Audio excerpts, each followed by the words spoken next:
Hey, welcome back to Crimes and Closets. This is Christy in my closet in St. Louis. And this is Beth in my closet in North Carolina. Happy Monday. Happy Monday to you, you little cheerful thing. I am a little bit more cheerful than you. I'm tired. I'm tired and I have a crick in my neck. Oh, yeah. Old lady over there has a heat pack on her neck. 100% I do. I put it in the microwave right before I came in here. It's one of those like bean bag, not bean bag, but you know what I'm talking about. Rice kind of thing? I don't think it's rice. Maybe it is. I don't know. Who knows? Someone made it. Well, it definitely was not me. No. My mother-in-law makes stuff like that, but not me. Yeah, well, it's great. It's a very handy, dainty little thing. Yeah. What's going on in your world? Well, we haven't talked about sourdough in a minute, but It's true. I am trying something new. I have decided to mill my own flour. Yes. Not just for sourdough, for in general, to like use in general, because you can clearly use it for anything, but it's mainly for my starter right now until I get the hang of it. But I literally bought a miller and wheat berries, and I milled flour last night and then fed my starter for the first time with it. Yay! And it worked. So you're going to have to post a picture of it. I will. I should have taken a picture of it. You know what? I'm just going to, next time I feed it, which will be tonight, I'll take pictures of me milling and then also the after effect. But it's really neat. I don't know. There's a lot of health benefits to milling your own flour. And okay, I was just getting ready to ask you what was the reasoning for this? Well, flour bought in the store loses a lot of nutrients because it's a lot of things do because it's preserved. This is just like I'm literally making it fresh and I'm putting it right into the stuff. So it has a lot of extra nutrients in it, more protein in it. And from my friend who has been milling for a little bit now, she's been making everything. Like she literally makes her like hamburger buns, her everything, everything that is bread related, pizza dough, all this stuff. And she's like, I have been eating all of the carbs and not gaining a pound because it's just better for you. Right. That actually makes sense. And so I'm like, I'm ready to try it. I mean, I have the time to figure it out. So there's just a little learning curve on like, because you put less of this flour in than. So I'm just following different recipes now from people who are using milled flour for sourdough. So I'm changing my process up a little bit, but it's been You are. It was the first thing she told me when we sat down here. Emery, it was so funny. Oh, go ahead. I was going to say not about the milling part, but about how it rose. Yeah. Well, Emery, when I opened up the package yesterday, he literally looked at me and he goes, see, that's the sparkle in your eyes I want to see. Millers, the mill is giving you the sparkle. I need me to give you sparkle. It's so funny. Aww, I believe him. I see it right now. That's awesome. So anyway. Good for you, you little miller. Thanks. Listen, and when she told me that she was milling her own flour, I was like, see, that's what happens with sourdough. It's a slippery slope. Now, my starter is probably dead because it's been in the refrigerator for like a month. No, I've done mine longer than like a month, and it just takes like a good like a week or so of like daily feeding to get it back. So yeah, I'll get it out. When the weather gets a little cooler, I feel like I'll be back. I'll want to do it again. Right. But yeah, I'm too busy right now. I can't be making that bread. It takes all day. But anyway, I do miss it. What's up with you? Nothing really worth talking about except for that I did watch the Netflix Lacey Peterson new documentary that came out. Well, it's like it's only 3 episodes. And there's another one on the Peacock, which I don't have Peacock, but it might be on the free version. I have Peacock. You can sign into that. I gave you access to Peacock. Didn't I give you or was that something else? No, you probably did. I think I gave you a profile. Like there's something on one of my things that has like Gordon. Oh, I think it is Peacock. Then I do have it. Yeah. I just forgot. Oh, I'll go look. Anyway, I do want to watch it. You know, Scott Peterson is like one that I like hate to love. Yeah, I hate to love it. I don't love it. You know what I'm saying? I just cannot. You can't turn it away. Yes, I can't not take in the information that is being put in front of me. It's like a plumber's crack. You don't want to look at it, but you can't help it. You can't stop. Yeah. I mean, like, okay, so all this stuff is coming out about Sherry Papini. Mm-hmm. And I'm like, I'm not watching it. I know everything about it. She's a big fat liar. Like, I don't want to watch it. Right. So I don't. But that the Scott Peters one, I'm like, I will say the documentary is from both families, which I found very interesting. Oh, okay. So it's like his sisters speak. Mm-hmm. She's the one that's been like fighting for him all along, right? Yes. Mm-hmm. There's two of them. Yeah. And then all of Lacey's friends are on it. And her mother. Okay. Yeah. I mean, so I like that it's both sides. Yeah.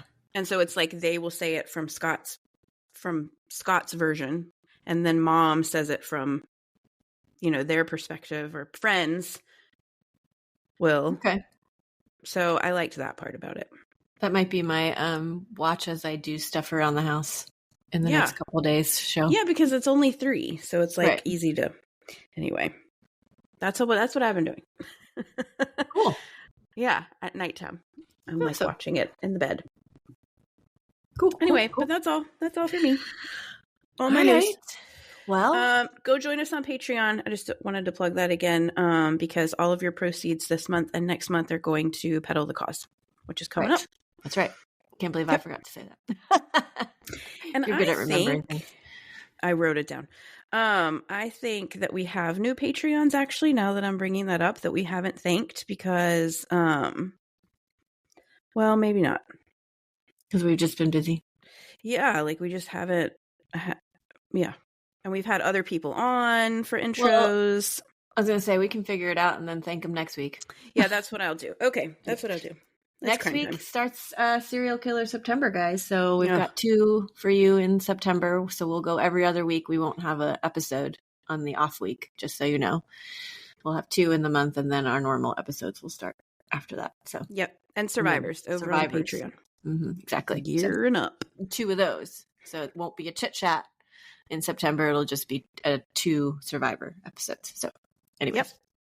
All right. Well, if that's all, are you ready for a case? I am ready. All right, then Spaghetti. Here we go.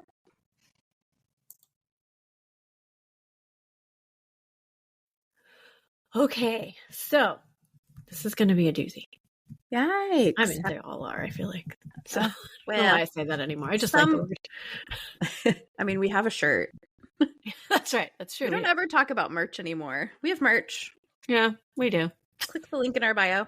We're the ones that buy it and wear it. So that's true. A few other fangirls, but other than us. Yeah. This case was suggested to us by our listener, Erica. Okay. And she lives in the area that this happened to. I believe she said she's a nurse. And so she travels. She has quite a commute. And so she listens to us on her commute. Love that. So, drive safe, Erica. Thank you. Yes. Thanks for listening. It's a tough case, as it's just so senseless, as most of our cases are or tend to be, and it involves children, which I know you hate. So, yeah.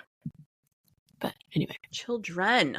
Yeah, I know. I was wondering if you were going to pick up on that. Okay. Anthony, as Todt, Todt is how you spell that. And from this point on, we will be calling him Tony. Tony Todt? Tony Todt. Now I'm not going to be able to stop here. I'm not going to use his last name. So anyway, just Tony. He was born on September 29th, 1975 in Philadelphia, Pennsylvania.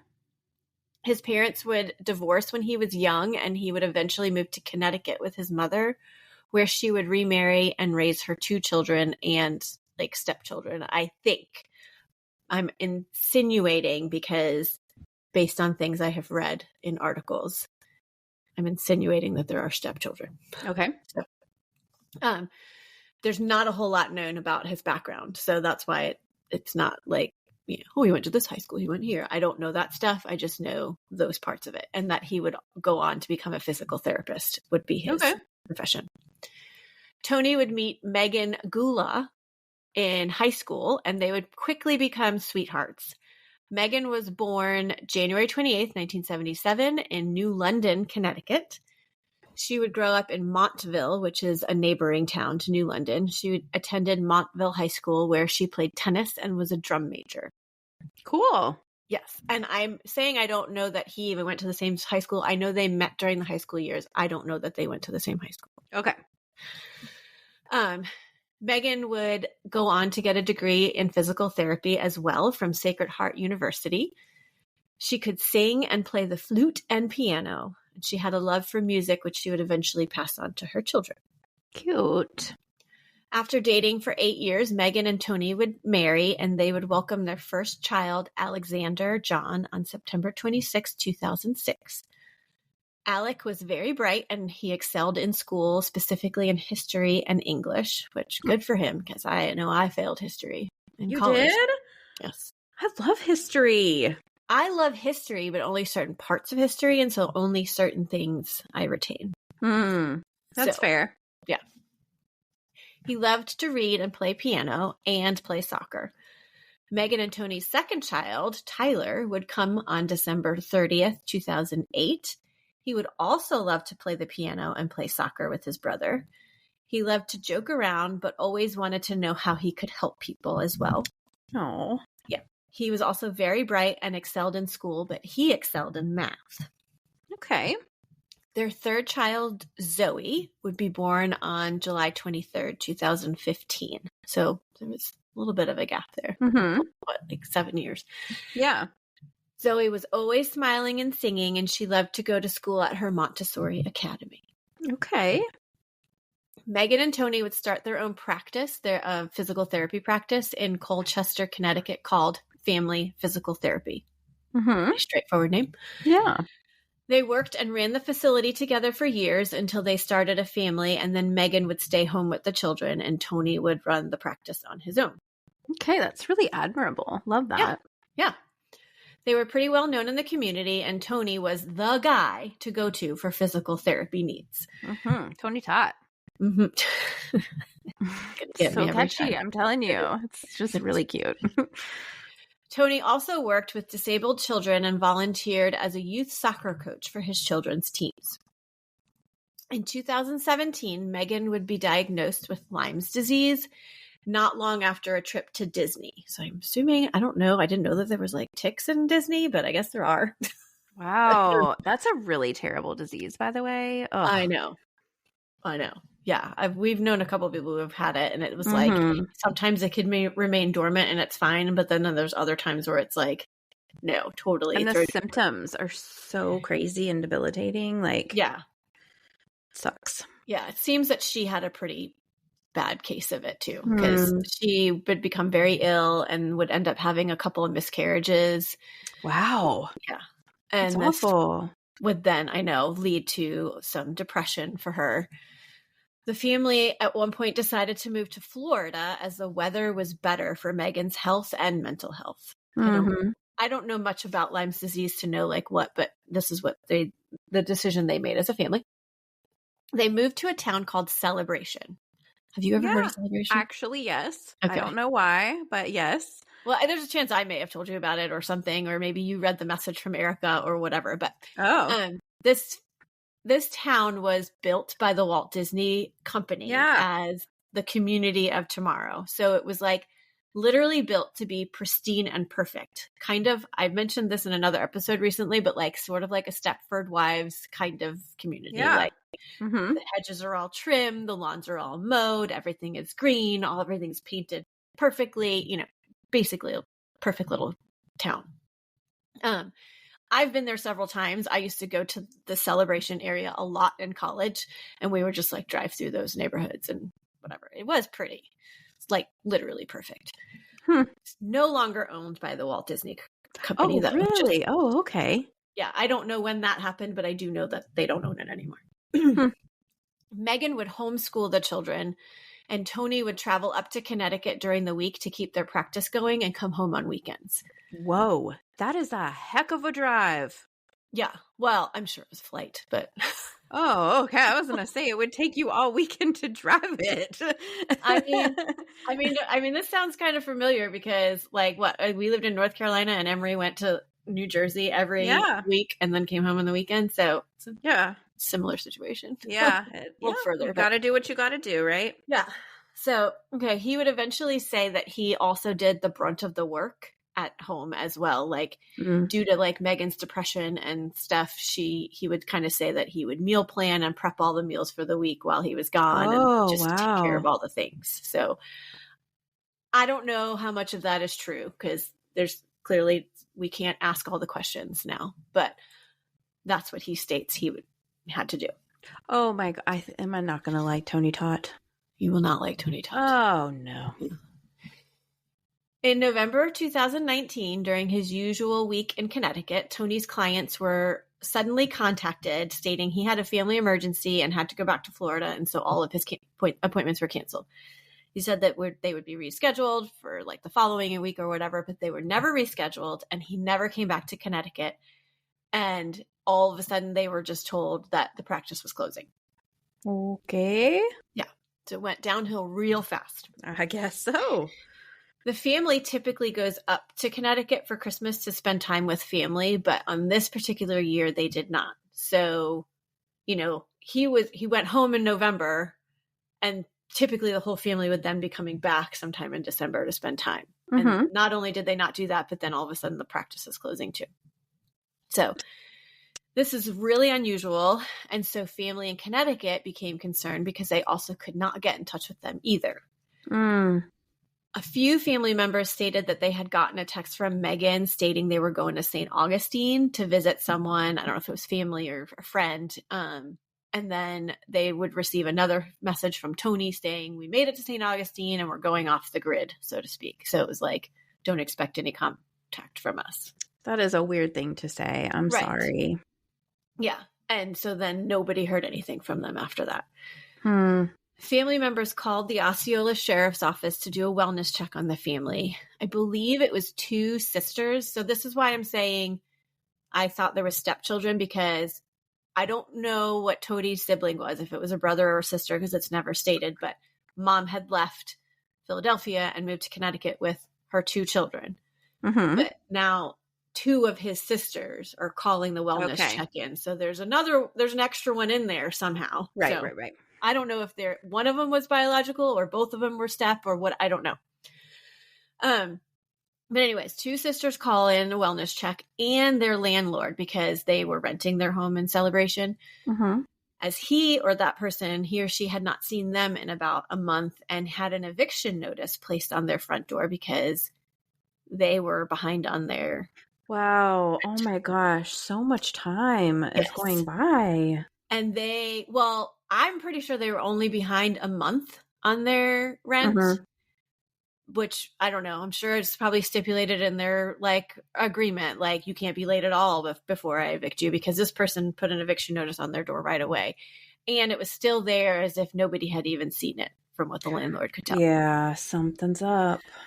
So the sheriff goes out to the home at the end of December. No one answers the door, and they don't see anything that causes them to be alarmed, because everything's so perfect and pristine there. So they leave. In January of 2020, the FBI contacted the Osceola Sheriff's Office. This is where we find out some more things. They had been investigating Tony since April of 2019 and had lost contact with him. So just almost a year prior, they were investigating him. He had told them, which I don't even know how this happens, but he had told them that he was going home to visit his family and he would be back, but he never returned. And then they closed the practice. So seems weird that if the FBI is talking to him and they are in contact with him, that they would just be like, yeah, okay, go ahead, go fly to Florida. It's fine. But I guess maybe if they're not arresting him, they have to. What do they call, what's happening?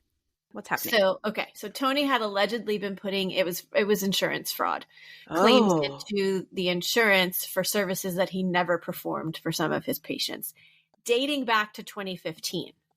Yikes. Dirty. So, for years. One article said he was allegedly in debt of $100,000 at this point. And apparently Tony had admitted that he did this to the FBI. And he's like, Megan has no idea that I'm doing. None of my staff have any idea. Basically, they're not involved. This was just me doing it. So I'm just wondering, like, if he's admitting to this, why are the FBI, isn't he like a flight risk, wouldn't you say, if he's been doing this for like 4 or 5 years now? Like, well, yeah, it's the FBI. It's a federal offense. Right. So why are they letting him go back to Florida? That's one part that like kind of confused me, but whatever. Unless they were still trying to prove it. Right. Like maybe they were just investigating it, but it didn't have any proof that it was actually happening. It was him. Him admitting it isn't enough? Yeah, I don't know about that. I don't know either, but okay. Okay, so on January 13th, 2020, the sheriff's office goes out to the home to execute an arrest warrant for those fraud charges. Okay. When they enter the home, Tony seems a little bit out of it. And the sheriff is like, well, where's Megan and where are the kids? And why haven't you been answering the door and where have you been, dude? Right, exactly. Well, they only went out the one time and nobody answered, which you could just be out running an errand. And yeah, but the family's been trying to contact him for months. Where you been? Well, yeah. Well, I will say this. Later on, I mentioned this, but the family felt like they really weren't being taken seriously in terms, like, with the sheriff's office. That's why they only went out the one time, said everything seemed fine and left. Okay. So Tony tells them that he's like, the kids are at a friend's house for a sleepover and Megan's upstairs in the bedroom resting. So he yells up for Megan, but doesn't get an answer. He's like, oh, she's probably sleeping. So the sheriff goes upstairs, and as soon as he's walking up the stairs, notices the putrid smell. No. They walked into the main bedroom and found Megan in a bed, and 13-year-old Alec, 11-year-old Tyler on a mattress next to the bed. They were all deceased, covered in blood, and decomposing. They could not find 4-year-old Zoe, and they go around the home like looking for her and eventually find her, but they find her underneath Megan's feet covered by a blanket. She was so little and decomposing that it was hard to see her at first where she was. Oh gosh, this is really terrible. Yes. They also found the family dog Breezy dead as well on the floor. What? Poor Breezy. Oh. Tony then admits he took a large dose of Benadryl in hopes of completing suicide to be with his family. So that's why he seemed really out of it when they got there. He had just taken Benadryl. Police take him into custody and proceed to question him. There's mention in all of the articles that I saw of 3 separate interviews where Tony confessed to killing his entire family. Mm-hmm. He stated that he and Megan had been looking into the afterlife and they had decided that they needed to keep their children safe from the apocalypse that was coming and end their lives. No. So they made a murder-suicide plan. He stated that he went into Zoe's room first and laid with her and talked to her for a while and then just rolled over on top of her and laid there until she suffocated. Oh my gosh. He then went in and stabbed his 2 sons, What? one at a time, because one, he said, was like fighting him. And they didn't die at first, so then he suffocated them as well, and that's what happened. Oh my gosh. He then stabbed his wife twice and then put his hands and pillow over her mouth until she stopped breathing. He's the apocalypse. Mm-hmm. No kidding. The medical examiner's office would determine all 4 victims died from unspecified violence combined with an overdose of Benadryl. So he also apparently had drugged them. He didn't mention that part. The 2 boys both had 1 stab wound each in their abdomen, and Megan had 2 stab wounds to her abdomen, but Zoe did not have any, which kind of lined up with what his story was. Yeah. They determined that they had been killed at the end of December. Wow. Their date of death is reported as December 27th, 2019. Like when you look up there, like find a grave, but clearly they don't have a definitive date. They're just, placing a date on there. The sheriff first went over to the home on December 29th. That was the date that they went. And so the family is like, well, what if they were alive at that point? Like, yes, they said the 27th, but there's a chance they were still alive. Oh, yeah, because they don't really know. Yeah. And what happened to the suicide part? Well, he took that Benadryl, but it didn't kick in, I guess. I don't know if Benadryl can kill you if you take it in big amounts. I don't know. I don't know much about Benadryl, but that was what he said that he was. He also states that he tried several times in those several weeks that he was there and either chickened out or was failed at the attempt or whatever. That was what he stated.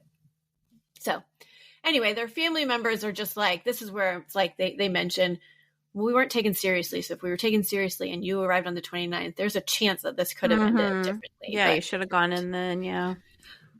So Tony was charged with capital premeditated murder of all 4 family members and animal cruelty for killing Breezy. Months later, about 5 or 6 months later, Tony would call his sister and tell her that he doesn't like remember several days during that time. So like he had this block. He remembers like the killing of the kids, and then after that it was like he woke up at in the jail cell. He has like this no memory of some of it. Okay. He also wrote a 30-page handwritten letter to his father in June of 2020. I read a really like a good portion of this letter because a newspaper got a hold of it and published it. It was so much to read all of it, so I'm not gonna lie. 30 pages is like a small book, handwritten, like, and like at the beginning it was in print, and then he switched over to like script, and at that point I was like, I can't even like decipher some of this because it was not very good. So, but in this letter, he went into great detail about his and Megan's relationship and their marriage and Megan's illness and depression.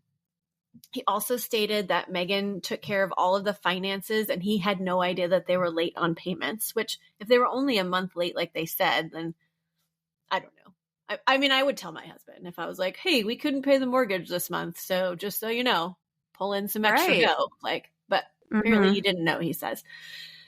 He then said he came home from one of his trips and his wife told him what she had done. So now he's flipping the script. Oh, no.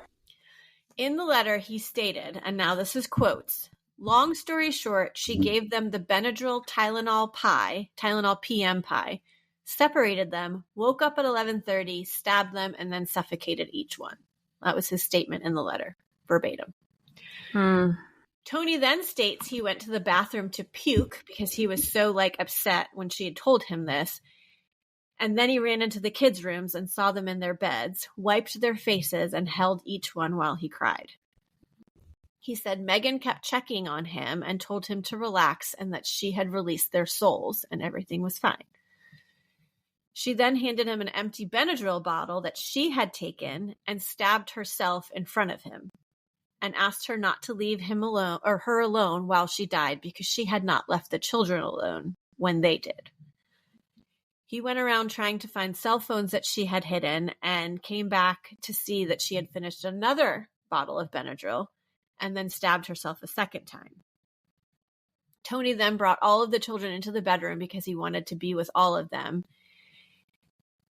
Megan eventually does pass. Apparently she was asking him to like complete it, like suffocate her, but he said he was unable to do that at the time. But she does die eventually. He says he attempted, like I said, suicide a few times and failed or chickened out. He lived in the house for weeks with their bodies until the sheriff's office showed up that day. His version of events changed slightly during the interviews. Like one was like, oh, I did it all. And then there was another one where they both planned it together, but then he carried it out. And now he's turning it around that she carried out the whole thing. Which... I don't know. I mean, like, it's plausible what he said, that she could have done that. Yeah, but it's also real easy to blame a dead person. Well, exactly, because nobody else is there to question you. Exactly. Yeah. Tony's trial started in September of 2021.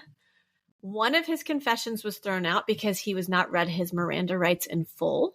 So that one was thrown out. But the other two were admissible because he had been read his rights before those were given. So, and those were essentially the same stories. It was just changing up like, well, we planned it together and I did it. Well, then, and anyways, but 3 of them he took the blame for until he started turning it around on her.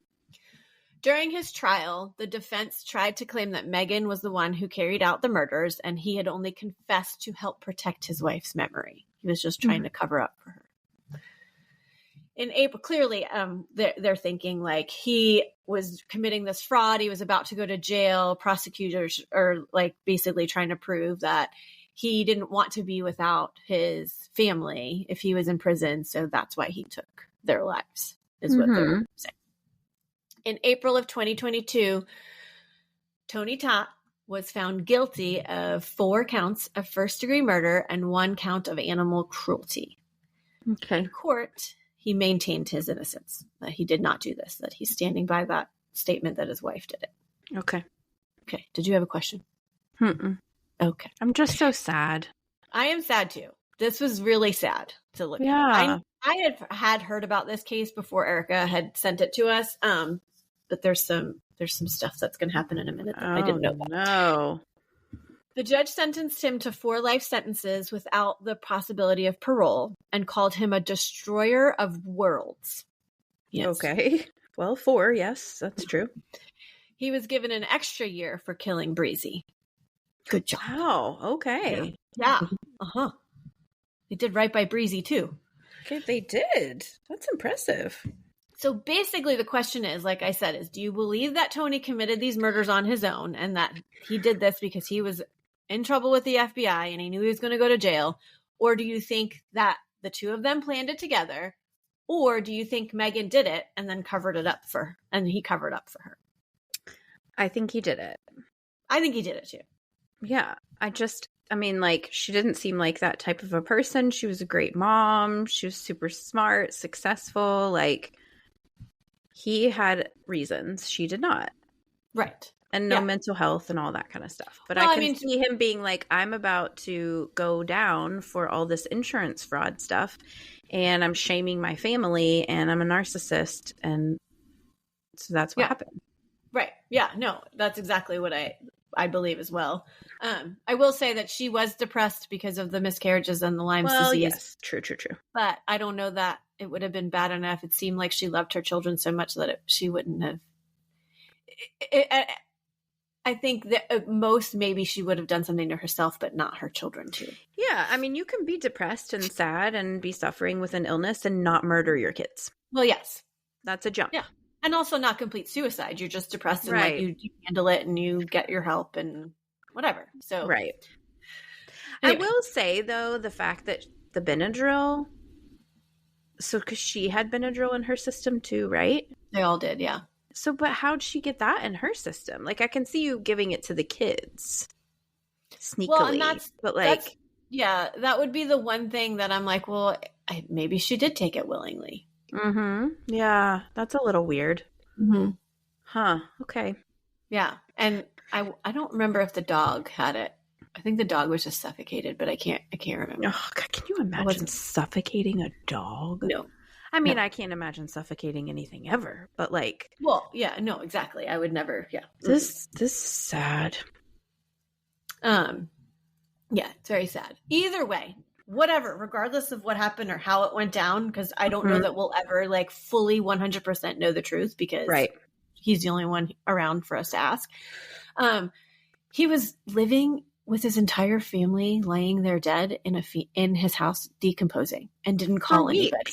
Right. Yeah. Like something's wrong with you, Todt Family. Yeah. Yes. Like 100%. So this is the twist that I found. And I would have seen this coming. I don't even know that you're going to see this coming. Okay.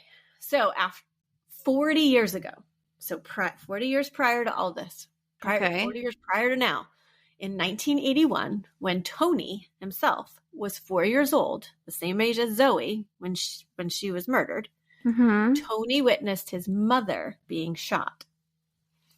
He heard her scream before she was shot, which woke him up.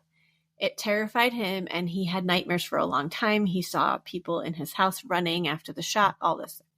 And it comes out that his father, Robert Todt, had hired someone to kill his wife, the mother of his 2 children. Roberta and Loretta were living in Bensalem, Pennsylvania with their 2 children. He was a special education teacher and a wrestling coach at the local high school. Robert was having an affair with a 17-year-old girl. Oh, no. And at the same time engaged to a young nurse in a neighboring town. What? Yeah. He and his fiance were finalizing plans for their wedding, and they had gotten a priest to perform the ceremony. She was announcing it to her family and friends, and so he started to feel the pressure, allegedly, of all of this. So he then went to a 19-year-old former student of his who had learning disabilities, and he gave him an assignment of sorts. He provided him with a gun and a key to his house and told him to sneak into the home one night when he would plan to not be there and kill the person sleeping in the bed in the front bedroom. That's what he told him to do. And he's a special education teacher and is asking one of his students. Mm-hmm. Okay, Former so students. The depravity is genetic. Got it. Mm-hmm. Too bad this former student was also an addict, and he was drunk the night that he did this. So he bumped into something when he entered the house, which woke Loretta up. When he entered the bedroom, she sat up, screamed, and he shot her in the left eye and ran out. Apparently, they would come to find that there was 2 shots taken. One was at close range, one wasn't. Anyway, there was some stuff, but I didn't want to get into the details of this crime, but I just wanted to give you this bit of information. But anyway, he runs out. Loretta survives the gunshot wound. Oh. Loretta and Roberta. I keep yeah. Robert went on trial for attempted murder. Loretta sat in the courtroom supporting her husband as she did not believe that he could have possibly been involved in this. Apparently, he was such a charmer. This is how he had multiple people on the side and had her convinced. He was found guilty and would go on to spend 10 years in prison. Wow. After a couple of years, Loretta would eventually admit that she believed Robert had indeed attempted to have her killed. She divorced him and moved to Connecticut. And that's where the other story began. And what are the chances that his son would later be convicted of killing his entire family? Yeah. Isn't that weird? Yeah. Weird is a word for it. Yeah. That is haunting, is what it is. Kidding.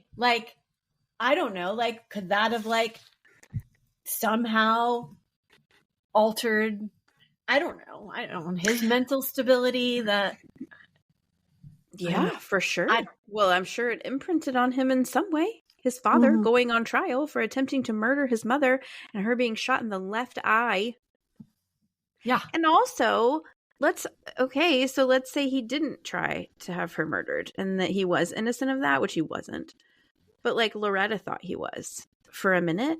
He still is cheating on you with a child and also has a fiance. You divorce him anyway. Well, yeah. It's possible she didn't believe any of that was happening. If he was such a charmer, he was probably trying to convince her that he wasn't doing anything that they were saying he was doing. Oh, my word. So anyway, there you have the Todts have some splaining to do. Todt family murders and the Todt family attempted murder. For real, that is bananas. Yeah, I'm sure there's a whole thing I could look up and get even more information on that. But I was like, that was not the case at hand. But it just happened to be what the hell? 40 years earlier, something similar to this. He didn't try and kill his whole family, but also just as we said, why, if you're gonna have an affair, fine, whatever. People have affairs. Yeah, AshleyMadison.com. Right. Leave your significant other, first of all. Yeah, just leave. Or if you have an affair and you're no, I do love my wife, whatever. But why are you murdering someone to get out of it? Just leave. If you're really that unhappy and, you want to get out, just get out. Don't murder someone. Many times, I don't know how many times I sit here thinking that on Dateline shows.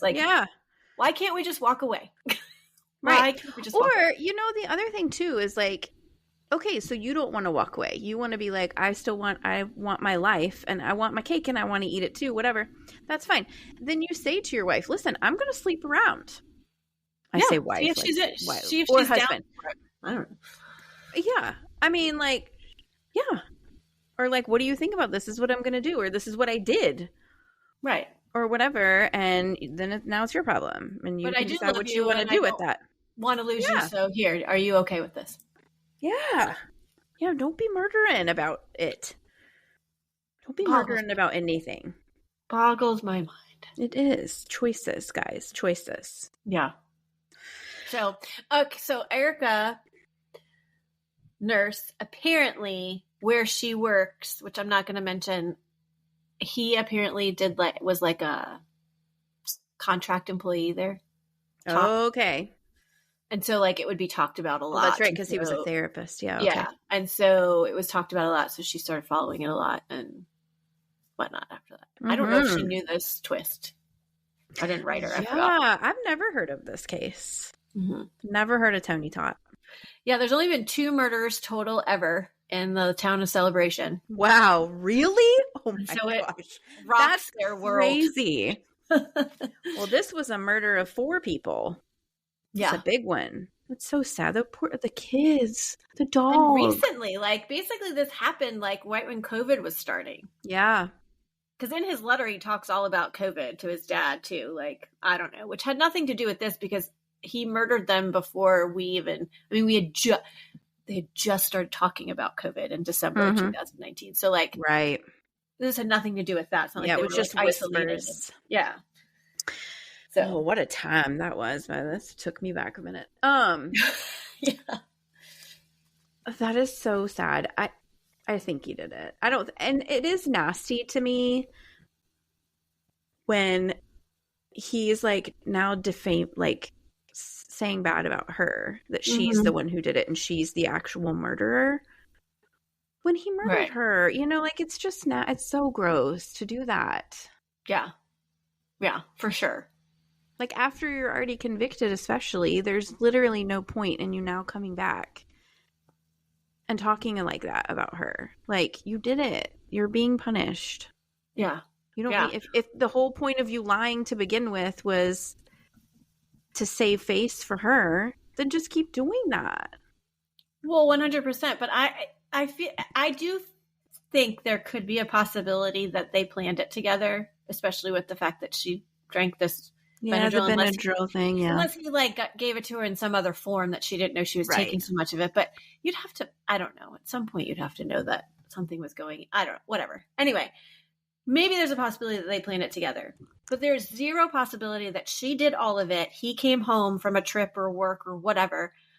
She admitted to it all. To me, there's zero possibility that this happened. She admitted to it all, and then he didn't do anything for all that time. Because in his confession, or not confession, but his letter to his dad, when he said, I was asking her where the cell phones were and begging her to let me call for help and whatever. Well, then why didn't you call after the fact? Even after you knew they couldn't be helped, why didn't you call somebody after the fact? Or go to a neighbor. Go out of your door and be like, help. Yeah. Somebody help. Like, you're not in a bunker where you can't get help. Like, come on. Yeah. And if she was still alive and he's like, I need a cell phone. Well, she was still alive and you let her die. And clearly in no shape to stop him from doing something, like going somewhere and getting help. So don't say oh, she wouldn't let me get help. She kept saying no. No, you do it anyway. Yeah, you do. Go get help anyway. Yes. Public service announcement. Yeah. Oh, what an awful case. Oh, okay. Well, rest in peace to the Todt family. Oh, and Breezy. They're so sweet, the pictures of them. Oh, I bet. I hate it. I already hate it. I don't even want to look it up. Especially little Zoe and the kids with the little certificates for piano and It is really sad to me too that it was no one heard from them for such a long period of time, and they had become so isolated with the homeschooling and her depression and stuff like that it was he could keep them hidden. And it's really sad. Yeah. Oh, love your family. But listen, if 24 hours goes by and I don't hear from you, I'm sending the cavalry. Well, when I don't text you unless something's happening over graduation weekend, you knew that I was just busy. But if you don't hear from me, if I don't send you a text, you're I'm going to need a proof of life. Like you send proof of life, please. Yeah. It's like 12 hours. I'll go back and be like, I sent this 11 and a half hours ago. She's dead on the side of a road for sure. Right now. Because normally it's like my phone's on me and I'm like, right back to you. Or you'll like it at least or something. Right. Like, yeah. I know. Anyway. I'm on high alert. Okay. So ain't nobody going to be murdering you. Well, these people were, but they either weren't taken seriously or whatever. Right. True. Yeah. So, that's sad. I hate that a lot, especially to think about if they were alive still whenever the police first went out, and it's like they're laying there scared or dying or injured or whatever and can't get to the door because of Tony Todt. Right. Yeah. Really sad. Okay. Well, he's where he belongs. I feel good about that. And thank you for covering the case and telling us about it. And hug your family, guys. Call your friends. Get rid of the Benadryl. Get rid of the, gosh, so weird. We have to look that up. Like, how much would you actually have to take? I know. I feel like at some point you'd throw up. Right. Yeah. All right. Well, if you guys know, let us know. We appreciate you. Thank you so much for joining us. Happy summer. That's winding down, actually. Yeah. So thanks for hanging with us, and we appreciate you. We have social media and all the things, and we'll be on it, and she'll post pictures. And do you have a picture of the puppy? That's one I have not seen. Oh, that's probably best. I'll have to look further, but I haven't seen a picture. Yeah, that's probably best. That would ruin me. But come find us over there. We have a Patreon. If you like what you hear, you get a couple extra episodes a month. And September's always fun. And I think that's all our business. But always remember, the world is scary. People suck. Hide in your closet.